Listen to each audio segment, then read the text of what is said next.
people checking them and check it out because Thugger, baby. Now, Young Thug dropped I'm Up, okay? That was his mixtape prequel to his album High Tunes. That's going to come out eventually. Now, it was supposed to be Slime Season 3. We were all bicking back being bull, okay? You know what I mean? Kicking it, trying to get that Slime Season 3. Except he changed it last second and he said, I'm going to call it I'm Up. Now, it's very funny because he confirmed that it's not only a name change. So we're not going to be hearing Slime Season 3 with a different name. He says it's also a material change. So he says Slime Season 3 still exists. It just isn't out yet. We're getting something completely different. Okay? Now, we got to get this out of the way as well. We do have some sales, all right? A lot of projects we don't have sales, but we got sales for this one. So we have to talk his first week sales, and we have a first day sales projection. We know the week ain't done yet, but they take the first week sales and they kind of extrapolate it over the week. It's usually very accurate, probably like 5 or 10% max like error, and we're going to adjust for that in a second. But if you ask Young Thug, and they did. I mean, Dirty Boys did. They asked him because he did an interview. They said, why'd you put this particular tape out for sale? Why is it going to be on iTunes as opposed to like a mixtape site? And he said straight up, Lyor Cohen said, we got to bring in some fucking cash. Okay, we gave away a lot of music for free, but we got to bring in some revenue. So instead of putting this out for free, we're going to put it out on iTunes and we're going to see if everybody who's down with the YSL rich gang lifestyle, we're going to see if they're going to actually buy, because it's okay to listen on a site, on an app that's free, but would you niggas actually buy? And we got the result, and the result is that maybe Young Thug is overestimating his fans, or his fans are fucking cheap, because it's being reported that he's about to sell 20,000 records, and that's with streaming, okay? His pure sales, so that's without streaming, will be less than 20,000. And I know you're probably saying, yo, what about that error you talked about? We could adjust for it by giving him 10,000 extra records sold. That's way more than 5 to 10%. So let's say we throw an extra 10 on it. Let's say he does 30,000 records, right?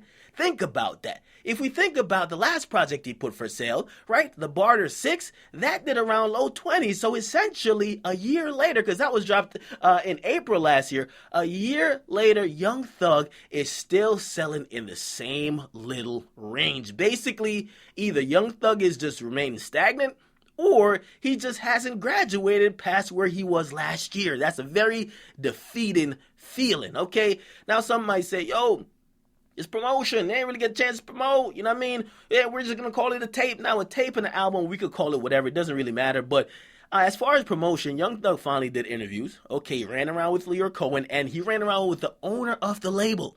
When Fetty Wap, who's on the same label, was dropping his project, he ain't running around with Lyor Cohen. He just kind of went to a couple of spots, and he's so good. But he had those Billboard hits. So it kind of showed to us that nothing replaced having those hits on Billboard, okay? So here's the thing about that, right?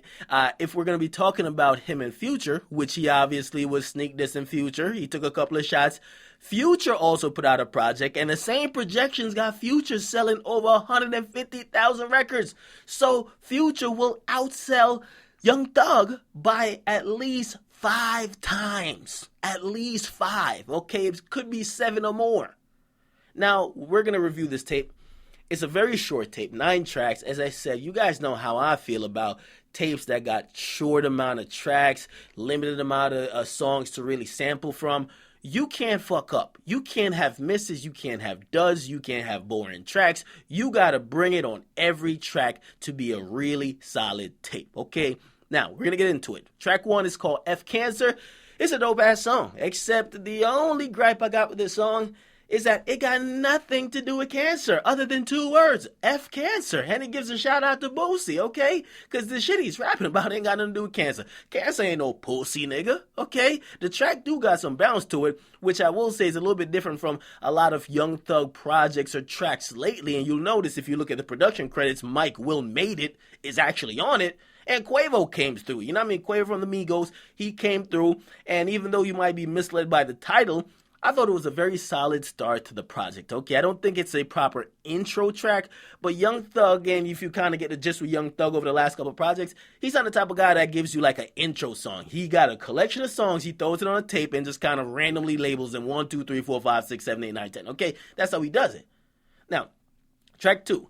And by the way, so track 1, F Cancer, other than it not having to do anything with cancer, it's still dope, okay?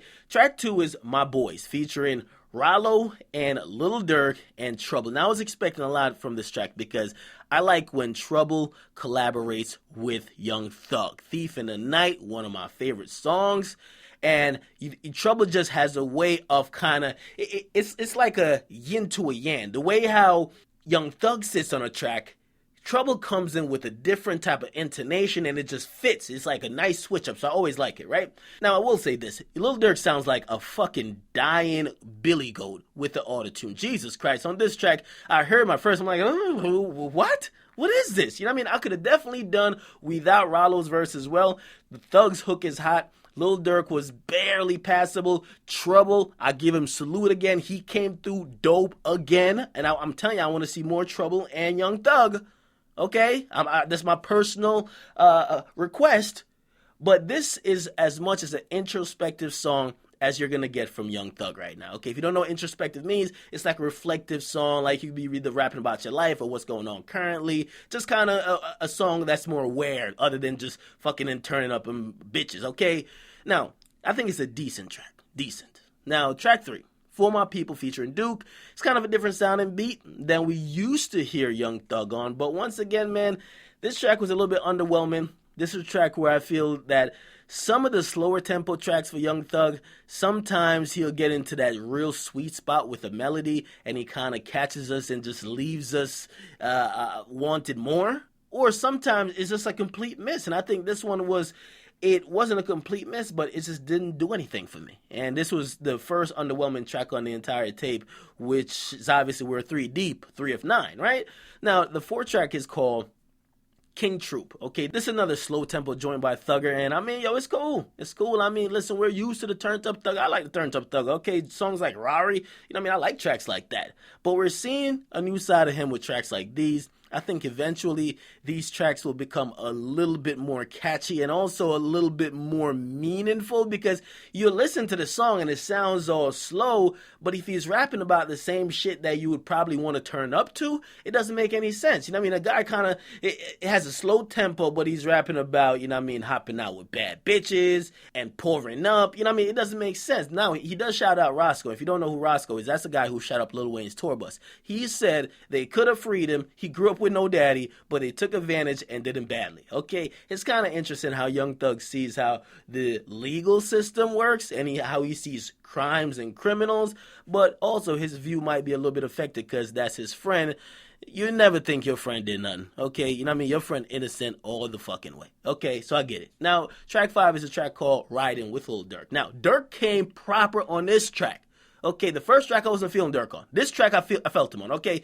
He completely killed this track. I'm not sure. He might have won up Young Thug on this joint, you know what I mean? Listen, but I will say this. He better chill talking about tell a judge to suck my dick and fuck probation. Ask Meek Mill. That shit ain't turned out too well for him, all right? It's a dope track, especially if you're a fan of both of these artists. But I think that's just about it. I think, yo, it's dope for a Young Thug and Lil Durk's fan, and it's something you could probably be cruising to. It's called Riding. You should know, okay? Track 6 is a song called Hercules. Now, Thug linked up with Metro and dropped this right after they had some issues, and it appears on I'm Up. Okay, this is a dope-ass track. I really like it. To be honest, this is probably the best track off the entire tape, and it kind of gives you that up-tempo feel where Thug switches up his flow a couple of times every couple of bars. I mean, if you hear the hook, he switches up his flow and his voice like every 2 or so bars. So that's definitely dope. So I got to give credit to this one, and I know Metro, he always holds it down. All right, now, track 7, right? Special featuring Offset and Solo Lucci. I mean, Michael made his back on this one. The beat was a little bit confusing at first, but it eventually started kicking for me after a couple of times I played it. I mean, it was a normal dope-ass Young Thug hook. I mean, he switched up flow mid-hook. But the features, to me, are the standout on this track. I mean, a few lines that Thug had in his verse, it was a little bit drawling for me. I didn't really kind of get it. Like, it felt like he was kind of forcing a little bit. I've never seen that with Thug before. But it kind of, I was like, I cringed a little bit. But Solo Lucci and Offset, they came in kicking some real bars. Very solid track. And I'm giving the solidness for the features more than Young Thug, actually. But track 8, we got a track called Breadwinners featuring Young Butta. Now, and you guys might know this guy, okay? I never heard about no Young Butta, okay? I heard about Butta and Beans. I never heard about no Young Butta. However, Young Thug, and I will give him this credit, he does a great job of picking features because his features always coming with dope verses. Okay, it was an up-tempo type track, and Young Butta comes in and murders it. Okay, salute the Thug. He's always giving these artists that we may not know a chance to hold it down, and a lot of times they always come through. All right, now I will say the track is still very mediocre. I just feel like overall it wasn't much outside of Young Butta's verse that I could really be like, yo, this is that shit. You know what I mean? Now, track 9, and we're at the end of the tape already. It's called Family, and with all due respect to the features, Dolly and Dora, I think Young Thug would have kept or held us down a little bit better by himself. And it's not a slight to them, but Young Thug actually really got into a groove in the small part that he had.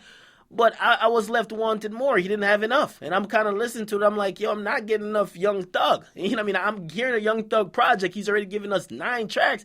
And I'm not getting enough of the guy I want to hear, Young Thug. Now, overall, right, I didn't get enough Young Thug. Okay, and pause on that, but you know what I mean. Okay, not enough top-tier beats. We do see Metro Boomin, and we see Michael May. I know Weezy handled a lot of production on the tape as well. But I felt like it was missing those top-tier beats and also melodies and rhymes. I felt like he got a lot of shit that was B-grade, or like he had like a stash of stuff that were fillers, and he kind of threw most of them on this tape. So for that, man, I feel like this tape is really filled with a bunch of fillers. It was very disappointing. I really expected more. Listen, this couldn't be Slime Season 3.